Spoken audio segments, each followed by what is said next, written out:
Hi friends, welcome back to Practo tech. ನಾವಿವತ್ತು fluid ಮೆಕ್ಯಾನಿಕ್ಸ್ನ basic concept use ಮಾಡಿಕೊಂಡು ಸಿಂಪಲ್ಲಾಗಿ ಒಂದು ಹೈಡ್ರಾಲಿಕ್ ಲಿಫ್ಟರ್ನ ಮಾಡೋಣ. ಅದಕ್ಕೆ ಎಸೆನ್ಷಿಯಲ್ ಆಗಿ ಬೇಕಾಗಿರೋದು ಒಂದು ಬಾಟಮ್ ಪ್ಲೇಟು, ಒಂದು ಟಾಪ್ ಪ್ಲೇಟು, ಜೊತೆಗೆ 2 ಡಿಸ್ಪೋಸಬಲ್ ಸಿರಿಂಜಸ್ಸು.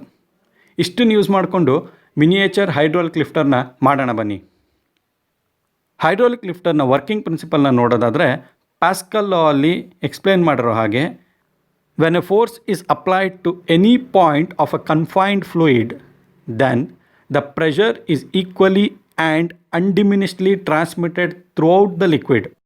ಮತ್ತು ನಮಗೆಲ್ಲ ತಿಳಿದಿರೋ ಹಾಗೆ fluids are always in-compressible and those fluids are used under pressure to generate, control and transmit power. ಇದೊಂದು ಬಹಳ ಸಿಂಪಲ್ ಆಗಿರೋ ಎಕ್ಸ್ಪೆರಿಮೆಂಟು, ಮಾಡಿ ನೋಡೋಣ ಬನ್ನಿ.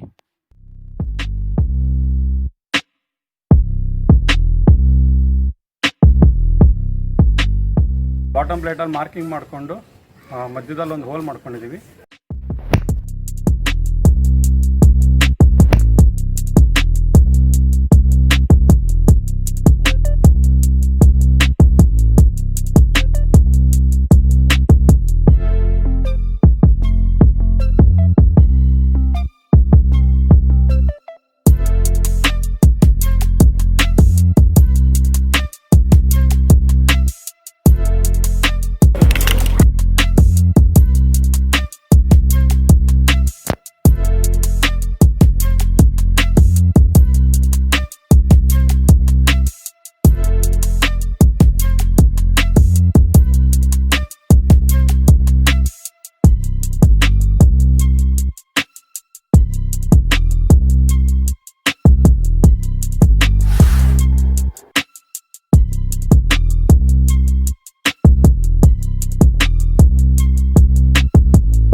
ಸ್ನೇಹಿತರೆ, ಪ್ರಾಕ್ಟೋ ಟೆಕ್ನ ಹೊಸ ಪ್ರಾಜೆಕ್ಟ್ ವೀಡಿಯೋಸ್ನ ನೋಡೋದಕ್ಕೆ ಈಗಲೇ ಸಬ್ಸ್ಕ್ರೈಬ್ ಮಾಡಿ ಮತ್ತು ಬೆಲ್ ಐಕಾನ್ನ ಮರೆದೇ ಒತ್ತಿ.